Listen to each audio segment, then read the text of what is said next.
Opa, eu sou o Edgar e bem-vindos a mais um vídeo do canal Ad Infinito. Continuamos a série sobre teoria de conjuntos e nesse vídeo vamos entender como definir, na teoria de conjuntos, os números naturais. Bora lá? Desde muito cedo em nossa vida escolar, somos apresentados à sequência dos números naturais. Esta é formada pelo número 0, 1, 2, 3, 4 e assim sucessivamente. Uma vez apresentada a série, a gente pode começar a fazer perguntas inconvenientes acerca dos números naturais, como, por exemplo, o que é um número natural? Certamente não podemos confundir o número natural 2 com a representação que eu fiz desse número natural. Afinal de contas, se fizermos essa confusão, então nós teríamos um 2, que é representado em algarismo indo-arábico, e teríamos um outro 2, representado em números romanos. Isso não faz sentido.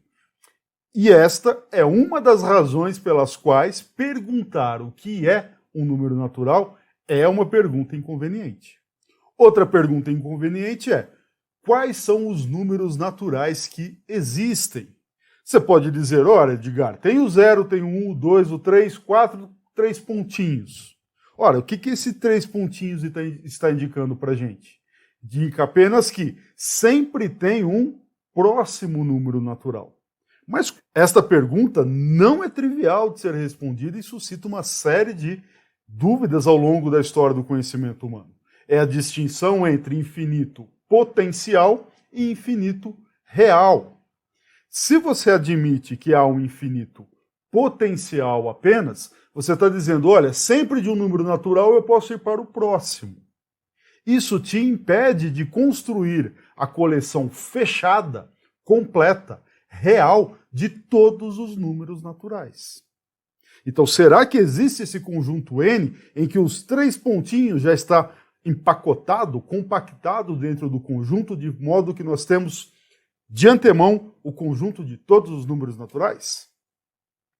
Ora, estas perguntas, como eu disse, são inconvenientes, e para responder a gente precisa começar a fazer um tratamento sistemático delas. A gente precisa, para isso, oferecer um tratamento rigoroso dos números naturais. Uma maneira de oferecer esse tratamento rigoroso é através da axiomatização dos números naturais. Nós adotaríamos com os naturais uma postura semelhante à postura que nós estamos adotando com a teoria de conjuntos. Nós poderíamos axiomatizar a aritmética, e uma axiomatização já foi proposta e é muito estudada, é a axiomatização de Peano.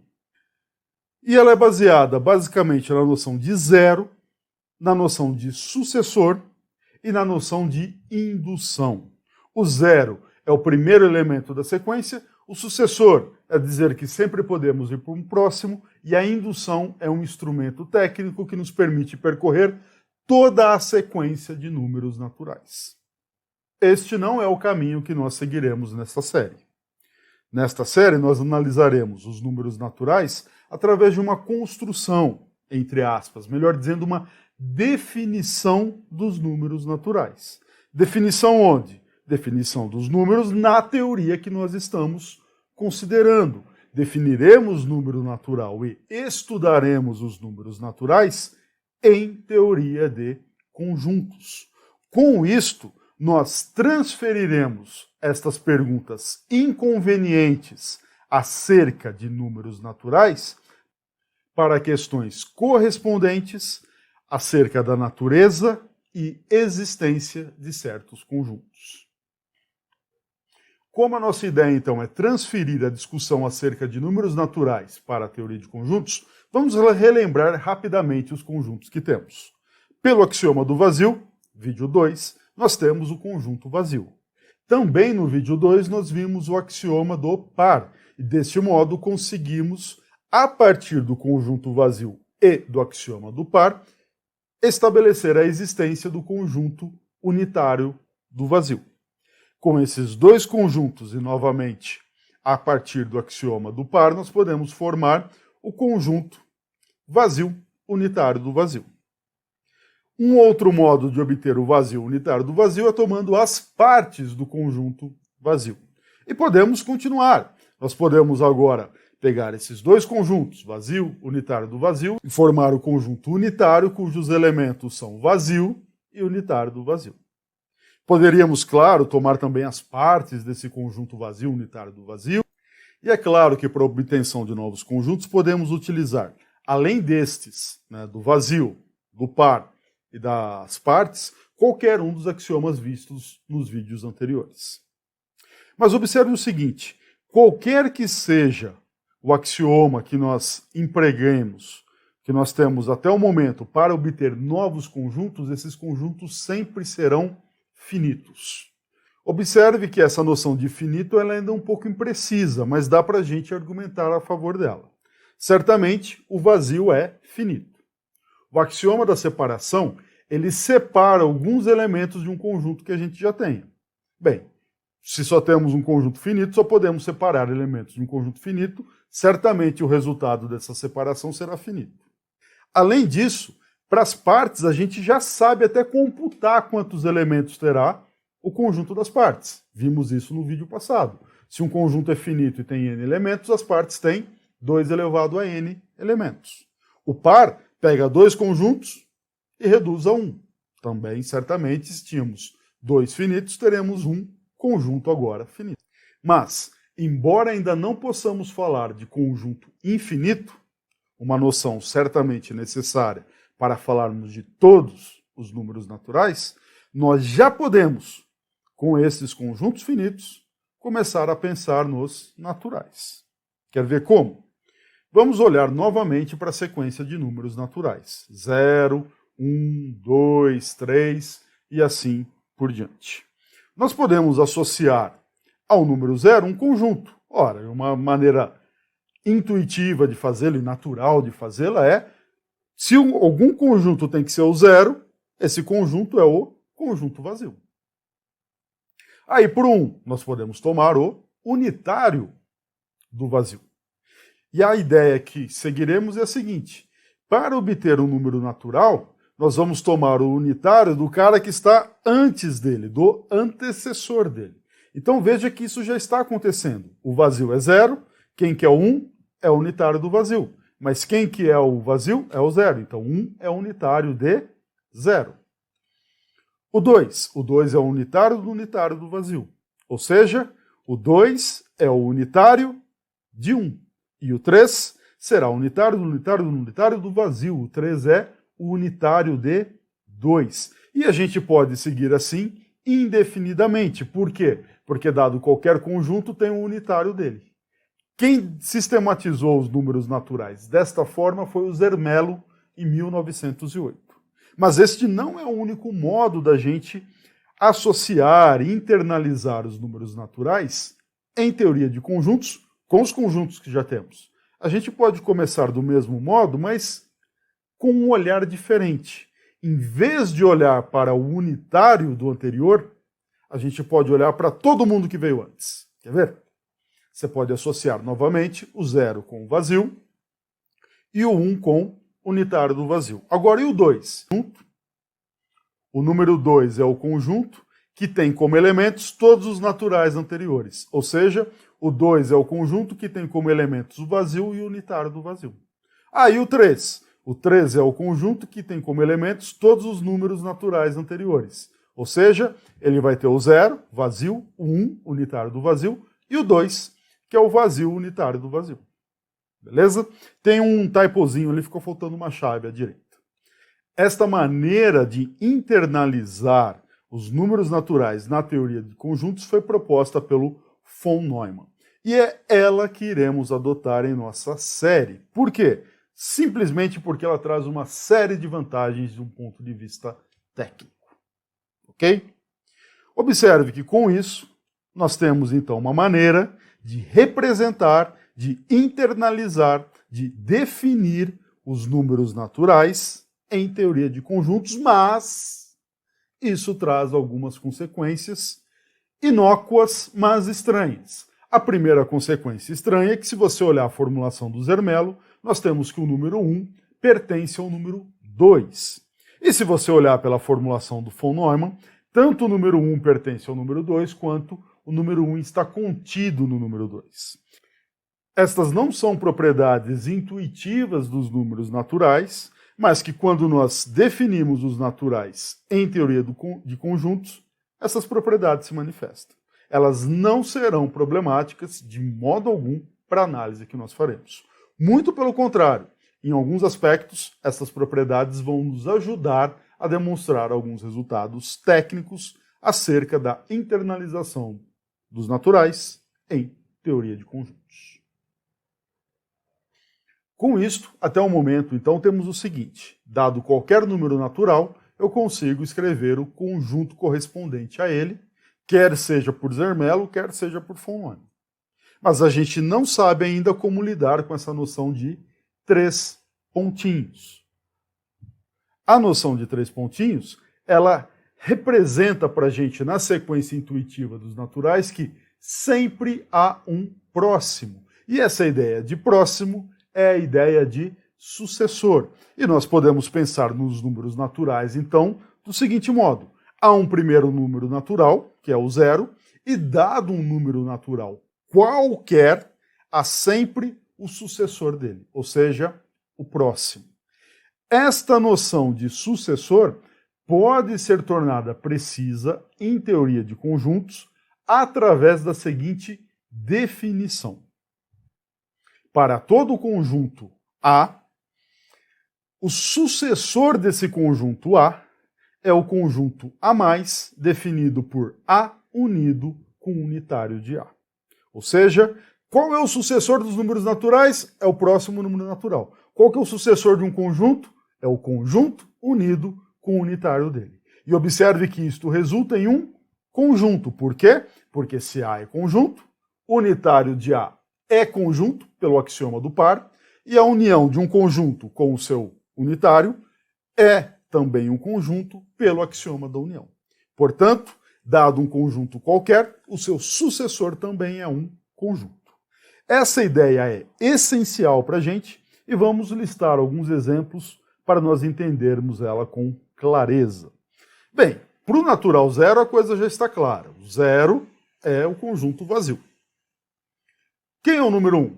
Bem, o 1 é o sucessor, é o próximo, é o cara que está depois do zero. Só que quem que é o zero? É o conjunto vazio. Quem que é o sucessor do vazio? Por definição, é o vazio unido com o unitário do vazio. E o que resulta nisto? No unitário do vazio, que é o próprio unitário de zero. Olhe para o 2 agora. O 2 é o cara que vem depois do 1. Mas quem que é o sucessor de 1? É o 1 unido com o unitário de 1. Em termos de conjunto, nós temos unitário de vazio unido com o unitário do vazio. E o que é isto? É nada mais, nada menos do que o conjunto formado por vazio, unitário de vazio, e isso é nada mais, nada menos do que o conjunto cujos elementos são 0 e 1.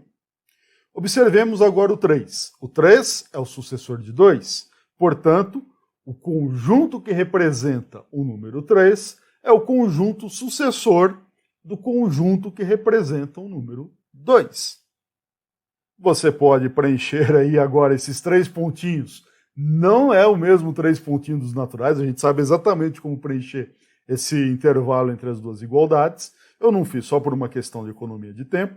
Você vai perceber que são esses conjuntos que estão presentes e é exatamente os conjuntos 0, 1 e 2. Ou seja, o 3 é formado por 0, 1, 2, o 2 é formado por 0, 1, 1 é formado pelo 0 e o 0 é o conjunto vazio.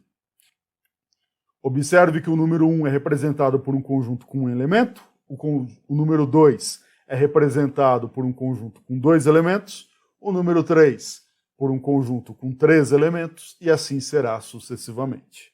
Você pode agora treinar um pouquinho e perceber que o número 4 é quem vem depois do 3, é o sucessor do 3. O conjunto, então, que representa o 4, é o conjunto sucessor do conjunto que representa o 3, e ele será formado pelos elementos 0, 1, 2 e 3. Agora que nós sabemos representar o número que vem depois como sendo o conjunto sucessor do conjunto que representa o cara que vinha antes, nós podemos estabelecer a seguinte definição, tentando sistematizar a noção de 3 pontinhos que aparece na sequência de números naturais. Nós diremos que um conjunto ele é indutivo quando, primeiro, o vazio está nele e esse conjunto é fechado para sucessor. O que eu quero dizer ao afirmar que o conjunto azão é fechado para sucessor? Nada mais, nada menos que, dado qualquer azinho, se esse azinho está em azão, então o sucessor de azinho está também em azão. Observe que se nós temos um conjunto indutivo, o vazio está nele e o sucessor de qualquer elemento dele também está no conjunto indutivo. Com isso, se nós temos um conjunto indutivo, o zero está nesse conjunto indutivo. Por quê? Porque o vazio está nele. E além disso, que se alguém estiver, o sucessor também está. Mas como ele é fechado para sucessor, então ele tem todos os números naturais já dentro dele. Ele não é um conjunto infinito potencial. O azão é um conjunto infinito real. A pergunta que fica agora, então, é: existe um conjunto indutivo? Responder a esta pergunta não é trivial, e nós vamos tratar dela neste quadro. A existência de um conjunto indutivo depende, em boa medida, da postura filosófica que se toma com relação à existência de objetos abstratos. Se nós consideramos duas posições filosóficas radicalmente contrárias, como o ultrafinitismo e o platonismo radical, nós teremos duas respostas diametralmente opostas a esta pergunta. Um ultrafinitista responde que não existe um conjunto indutivo, enquanto um platonista responde que, ora, é claro que sim, existe sim um conjunto indutivo. Ah, Edgar, então existir ou não um conjunto indutivo se torna apenas uma questão de escolha? Bem, esta escolha tem consequências. Nós esperamos que, quando alguém responde sim ou não à existência de conjuntos indutivos, que ele ou ela seja coerente, seja consistente com a decisão que tomou, com a resposta que deu. E estas consequências se dão tanto no campo da filosofia, quanto no reino da matemática. Uma resposta não à existência de conjuntos indutivos traz sérias consequências para a matemática. A matemática fica limitada ao campo finito, ou, no máximo, ao infinito potencial. Uma resposta sim à existência de conjuntos indutivos traz problemas de cunho filosófico. Como que nós aprendemos, como que nós temos acesso, enquanto seres finitos, a esses conjuntos infinitos? Tanto a resposta sim quanto a resposta não traz à tona debates que são tratados pela humanidade nos últimos 2000 anos, pelo menos. Nesta série, nós adotaremos uma postura favorável à existência de conjuntos indutivos. Nós responderemos sim à existência de conjuntos indutivos, porque isso vai ampliar demais as nossas possibilidades de fazer teoria de conjuntos, mas não só por isso. Há também razões de outra natureza que não apenas pragmática.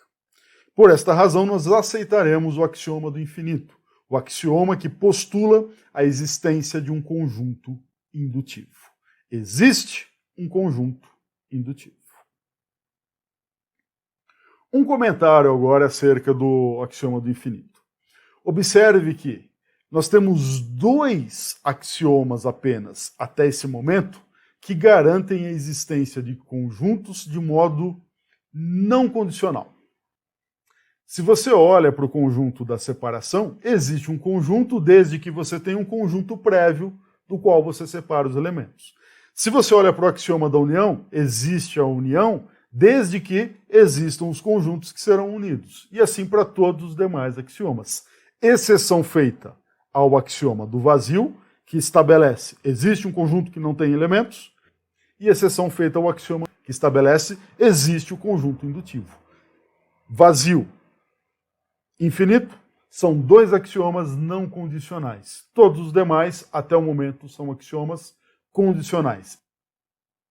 Ao respondermos sim, nós iremos caminhar em direção ao paraíso de Cantor, em referência à célebre frase do grande matemático alemão David Hilbert. Comentário paralelo. Ao admitirmos, como estamos fazendo, a existência de um conjunto indutivo, nós damos origem agora a toda uma miríade de novos conjuntos infinitos. Nós precisamos de apenas um conjunto indutivo para produzir, através de partes, outros conjuntos infinitos, cada um deles de tamanho maior que os outros. Isso pode parecer meio estranho. Você fala, como assim? São infinitos? Como que um é maior que o outro? Se você ficou curioso com relação a isso, recomendo fortemente que você olhe a série que o Alfredo produziu, comparando conjuntos infinitos de tamanhos diferentes. Beleza? Vamos seguir? Vamos agora, então, definir de maneira clara, de maneira precisa, em teoria de conjuntos, o que é um número natural. Definição. Um número natural é um conjunto que pertence a todo conjunto indutivo. Veja, com isso nós temos uma resposta clara e precisa à primeira pergunta. O que é um número natural? Um número natural é um conjunto que pertence a todo conjunto indutivo. Ah, quais números naturais existem? Agora nós transferimos a pergunta acerca da existência de conjuntos indutivos. Beleza? Observe que um número natural ele pertence a todo o conjunto indutivo. Mas agora é razoável que a gente se pergunte o seguinte: será que tem algum conjunto indutivo que só tem números naturais? A pergunta não é vazia. Observe que um conjunto indutivo ele tem, claro, o zero, porque tem o vazio, e dado um qualquer um tem o sucessor. Então ele vai ter o 1, vai ter o 2, vai ter o 3, vai ter todos os sucessores. Agora, nada impede que tenha outra coisa também no indutivo que não seja um número e que também tenha o sucessor dessa coisa. Então nós vamos estabelecer o seguinte fato. Existe um conjunto cujos elementos são precisamente os números naturais. É claro que só enunciar não basta, nós precisamos oferecer um argumento. E tem um argumento bastante simples em defesa desse fato. Primeiro, pelo axioma do conjunto infinito, nós sabemos que existe um conjunto indutivo. Como temos feito, vou chamá-lo de azão. Agora considere a seguinte propriedade. P de x é tal que x goza da propriedade P, sem somente C, x é elemento de todo conjunto indutivo. Ora, se nós temos um conjunto indutivo e temos desta propriedade, então o axioma da separação nos garante que existe um conjunto, vou chamá-lo de ômega, tal que ômega é formado por todos os elementos de A que gozam da propriedade P. Ora, mas espera aí, se o ômega é formado por todos os elementos de A, então ele é formado por elementos de um conjunto indutivo. E qual que é a propriedade que ele goza? Ele pertence a todo o conjunto indutivo. Ora, mas esta é exatamente a definição de número natural. É um elemento que pertence a todo o conjunto indutivo. Portanto, ômega é a coleção de todos os números naturais.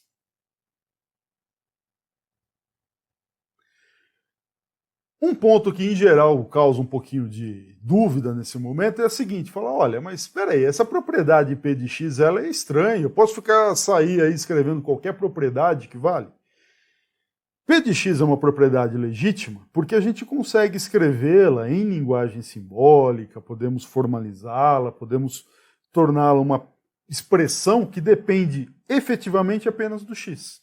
Isso pode ser feito através da seguinte expressão em azul, que a gente vai detalhar agora. Observe o seguinte. Olhe para a expressão que está entre os parênteses externos. Agora, dentro do parênteses à esquerda, olhe para o antecedente do último condicional, ou seja, olhe para o que está à esquerda da setinha que aponta para o x pertence a A. À esquerda nós temos 0 pertence a azão e, para todo azinho, se azinho pertence a azão, então O sucessor de Azinho pertence a Azão. O que isso da esquerda está nos dizendo? Está nos dizendo que Azão é um conjunto indutivo. De fato, o vazio está nele e, dado qualquer elemento dele, o sucessor do elemento também está. Portanto, ele é um conjunto indutivo por definição. Agora, se você tem um conjunto indutivo, ele está dizendo, então o X está nesse conjunto. Quando que o X está nesse conjunto? Para todo A. Ou seja, para todo conjunto indutivo, X é elemento desse conjunto indutivo. E esta expressão depende só do X, porque as outras variáveis que aparecem, Azão e Azinho, estão quantificadas. Então esta é uma propriedade acerca de X, legítima, que é gozada apenas pelos elementos que pertencem a todos os conjuntos indutivos. Beleza? Então nosso argumento está completo, não tem lacunas, não tem falha nele. Observe que neste momento nós podemos então responder as 3 perguntas iniciais. O que são números naturais? Números naturais são conjuntos que pertencem a todos os conjuntos indutivos. Quais números naturais existem? Ora, dado um número natural qualquer, existe também o seu sucessor. Por quê? Porque dado um conjunto qualquer, há o conjunto sucessor do conjunto dado. Por fim, existe a coleção de todos os números naturais? Resposta, sim. A coleção de todos os números naturais é o conjunto ômega. Beleza? Talvez nesse momento você esteja com a pulga atrás da orelha no seguinte sentido. Olha, tudo bem, eu até entendo como que a gente internalizou os números naturais em teoria de conjuntos. Mas naturais é mais do que uma representação apenas dos números. Eu quero saber como que eu faço conta com eles, de soma, multiplicação. Quero saber como representar aquelas coleções importantes, como, por exemplo, os números pares, os números ímpares, os números primos. Se eu não conseguir falar destas coisas em teoria de conjuntos, a internalização é muito pobre, é muito incompleta dos números naturais. Como que a gente faz, então, para falar de soma de números naturais no contexto conjuntista? Bem, este é um tema para os nossos próximos vídeos. Por hora, eu vou parando por aqui. Muito obrigado por ter assistido o vídeo até o final. Caso tenha algum comentário, alguma dúvida, tenha ficado alguma imprecisão, por gentileza, use a área de comentários do vídeo. Um forte abraço e até a próxima. Tchau!